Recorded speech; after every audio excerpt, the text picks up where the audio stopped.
Hey guys, Buff Game back today, bringing another video for our Weapon Blueprint series, and today we're really covering kind of an update for Call of Duty Black Ops Cold War. There's a big update today, a lot of patch notes were made available by Treyarch, but first off, touching on yesterday's video, we did look at possible Season 7 information coming that we thought last night or today, as Season 6 is now ended, and it turns out Season 6 of Modern Warfare has been basically removed. There's no more Battle Pass, no more Battle Stream. Nothing new in shop the past week and a half to 2 weeks at least. So I think basically we're going to see radio silence from Infinity Ward until this release of all these new weapons next week. It seems like I'm guessing Infinity Ward, Raven, everybody's kind of all hands on deck getting these weapons all integrated into Warzone, because they need to bring them into the Modern Warfare engine as well as rebalance them all specifically for Warzone. So a lot of work going on, so I'm pretty sure that's what's happening. That's why everything's been radio silent. So no information on when Season 7 or at least the additional weapons that we know for Modern Warfare Warzone are going to be coming for the Modern Warfare side of things that we covered in yesterday's video. No word on that. We'll have to wait, stay tuned, and see when this is going to be coming. But today we can look at, if we log on to Black Ops Cold War, just by logging in today, because Season 1 was delayed by a week, we do get two new blueprints here. So the first blueprint we'll cover, and I'll show some gameplay of these as well, is we're going to get the Ground Patrol FAMAS. We also get the Excavator submachine gun here for the Milano. So let's go ahead and we'll jump into these. I'll just show you the blueprints overall and then show you some gameplay while we go over some talking points of what we can expect when some of these weapons are integrated into Warzone next week. So let's go ahead and jump right into it. And first off, we'll see here on screen, I have both the weapons here kind of in one loadout, but let's look at the base FAMAS first. We'll compare these to the OG weapons, or the original weapons, minus the blueprint. So these are really some of the first decent looking blueprints, I would say, in Cold War that aren't very tacky looking camouflages and overall skins. So if we look at the blueprint here for the FAMAS, again, this is called the Ground Patrol. You get both of these by logging into the game today. So if we look at this, I'll go to the attachments first off. So let's look at the attachments that come with this weapon. So first off, and you'll notice why some of the gameplay, when we see the gameplay, I'm having a lot of trouble aiming with this when ADS and keep controlling the recoil, and you can obviously see why through the attachments here. So first off, for the body, we have the steady aim laser. So this is going to help us with that hip fire accuracy. Nice attachment here. Obviously, there's much better ones in slot. This is just the first one. So hip fire accuracy by 20%. You'll see me utilize that a little bit here in the gameplay here against bots. But again, ADS, and it's pretty horrible. And again, you can see why with the foregrip that this comes with.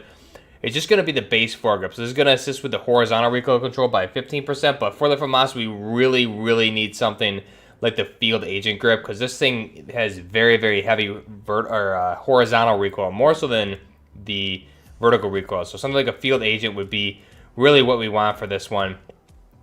Obviously, when that's unlocked, you can get that. But this blueprint, if you don't have the weapon unlocked, you'll come with the base foregrip. Going to help you by 15%, but again, it's just not really enough with some of the attachments here.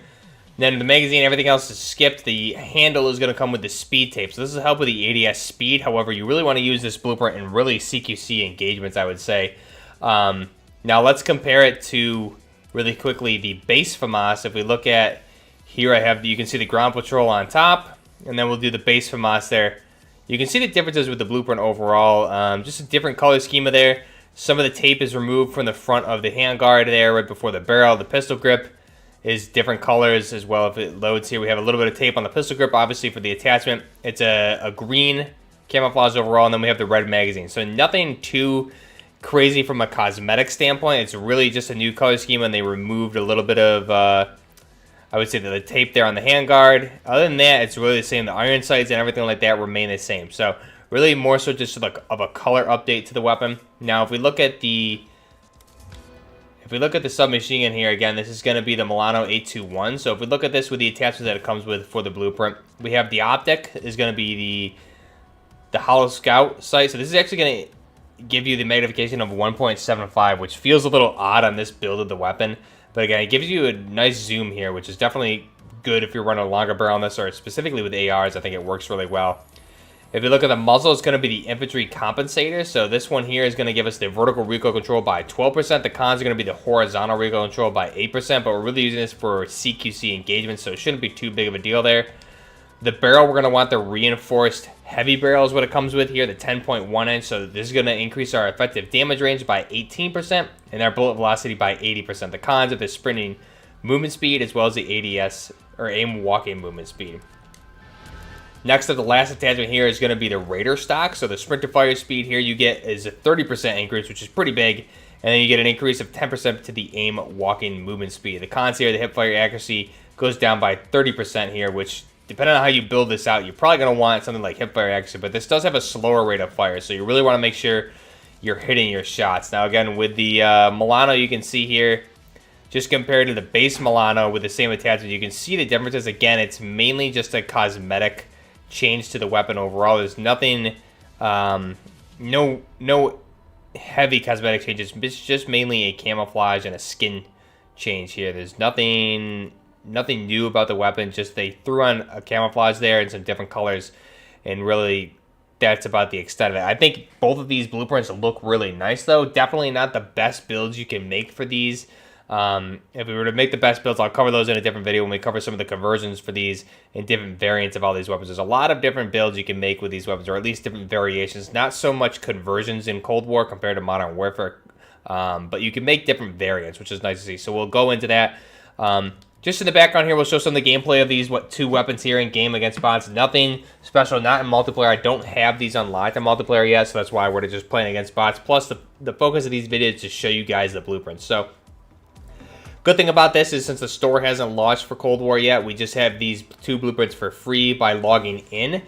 We also unlocked some new operator skins as well. So, really quick, what I'll do is just back out and we'll look at the operator skins you get. So, I believe for NATO, you get a new skin for Barker here, which I believe this came with the free update today, or the free skins.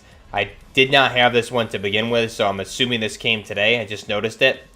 You also unlock Park, which I don't have her unlocked, so you see the base skin is unlocked. I still need to do some zombie games for that to get her, but now we have this epic skin unlocked, again, for free. So we unlock the operator, and we unlock that one skin, just not the base skin.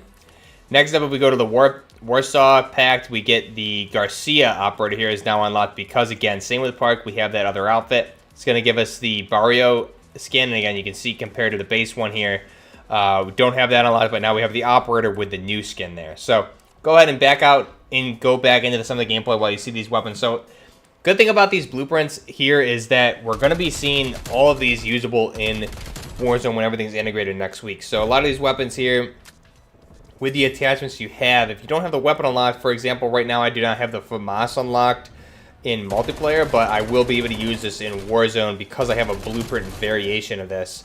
Some of the other attachments will be locked, obviously, because I haven't unlocked them, but I will be able to use this particular blueprint in Warzone.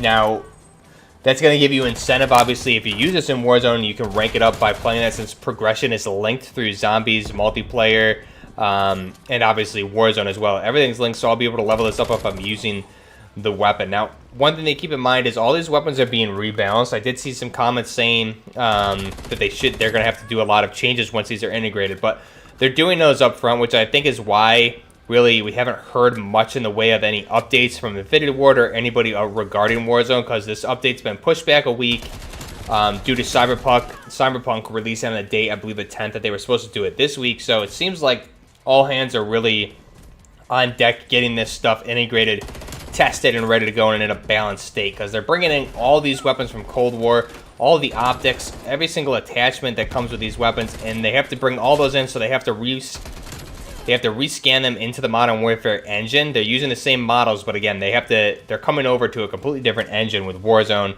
so that's a big task in and of itself. The other thing here is they're rebalancing everything for Warzone. Since all these weapons are balanced for multiplayer and Cold War, they're rebalancing everything for Warzone. So all these weapons are going to perform differently when it comes to probably recoil and damage models in Warzone than they do in Cold War. So it'll be interesting to see what some of these weapons look like, how they are in Cold War multiplayer. Like we have the MP5, the M16, all these weapons that are really, I guess, considered the early meta here for Cold War, how they perform in Warzone. Like the M16, is the burst spread going to be really bad like it is on the M4 in Modern Warfare with the burst rounds and everything on there? The attachments, is the spread going to be unusable, really? Is it going to be something worth using in Warzone or not. So it's going to be interesting to see how those compare, especially we have weapons like the Milano, very similar to an early version of an Uzi, essentially. How is that going to compare to the Uzi? The MP5, there's another MP5 in Modern Warfare. So how are the stats going to compare with these? It's going to be interesting to see, and how they're going to balance all these attachments. So they definitely have a lot of work going on. So I know yesterday in the Season 7 video, we talked about how there's content there. It just hasn't been really announced. We don't know what the roadmap is. It seems like everything's kind of on pause right now while they balance all this. There's going to be a lot of weapons coming in next week, and they're trying to get that in the most balanced state possible, and I'm sure they're going to be addressing the Juggernaut issues and some of the other weapon balancing issues, like maybe the Kilo 141, the R90 Dragon's Breath, and the MP5. Some things like that I think a lot of folks are getting a little annoyed with at this point in Warzone with the lifespan of this. We need some fresh meta. We need some fresh weapons, particularly with the Cold War weapons. I think that should really help. But again, the weapons I talked about in yesterday's video are weapons I would really, really like to see. So if you didn't see that, check out yesterday's video. We went over all the weapons that we know have been data mined from Modern Warfare that are going to be coming to Modern Warfare and Warzone at some point. It's just a matter of when and whether or not it's actually called a Season 7, or if it's going to be some sort of unlock criteria to get those weapons and operators. So we'll have to wait and see. Let me know down below what you guys think of this. This is Buffner Gaming with the Ground Patrol and the Excavator blueprint here for Cold War, along with the updates here for the end of Season 6 and no Season 7 in sight for Modern Warfare. But let me know down below what you guys think. What weapon are you looking forward to using the most when we get into the Warzone integration of the Cold War weapons? Also, I did a video the other day of what I think are going to be the top 5 weapons that you should be leveling up here in order to use those weapons once they are integrated. So go ahead and check that video out. Let me know what weapons you guys are looking for the most. Let me know what you guys think of these weapons. We also have the Season 1 weapons coming. I think the Graza 4 is I believe it's the Graza 4 model is the one that's coming here for Cold War Season 1. That should be a very interesting weapon. I'm excited to use that more so in Warzone than I am in Cold War. But I think, again, that fires at 9x39 round, same as the AS Val. So that'll be an interesting weapon to use in Warzone as well. We'll have 2 9x39 weapons at that point. So we'll have to stay tuned and see how those handle next week when Season 1 launches, as well as the integration of the Cold War weapons into Warzone. So I'll leave you guys with that. This is Buffner Gaming. Until next time, Buffner Gaming, out.